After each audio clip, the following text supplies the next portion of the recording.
نحمدہ ونصلی علی رسول کریم اما بعد۔ میرے دوستو، حضور صلی اللہ علیہ وسلم یہ دعا کرتے تھے، اللہم ارزقنی عینین تبکیان من خشیتک قبل اللہ یکون الدمع۔ اے اللہ مجھے ایسی دعا کی عطا فرما جو تیرے ڈر سے رویا کرے قبل اس کے کہ آنسو نہ رہے۔ میرے بھائیوں، مجھے اور آپ کو رونے کی زیادہ ضرورت ہے۔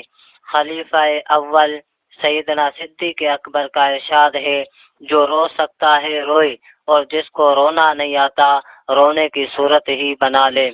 داماد علی، مراد نبی، خلیفہ دوم سیدنا حضرت عمر رضی اللہ تعالیٰ عنہ اتنا روتے تھے کہ آپ کی آنکھوں سے بکثرت آنسو کے گرنے کی وجہ سے آپ کے رخساروں پر آنسو کے نشان پڑ گئے تھے۔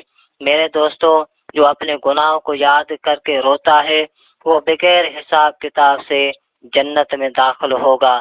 حضور صلی اللہ علیہ وسلم کی حمیرہ سیدہ امی عائشہ صدیقہ رضی اللہ تعالیٰ عنہ نے ایک مرتبہ حضور صلی اللہ علیہ وسلم سے پوچھا کہ آپ کی امت میں ایسا بھی شخص ہے جو بے حساب کتاب جنت میں داخل ہو؟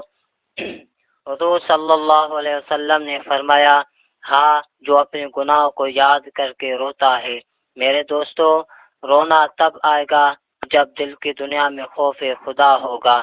اللہ تعالیٰ سے دعا ہے عمل کرنے کی توفیق عطا فرمائے۔ وما توفیقی الا باللہ۔ اللہ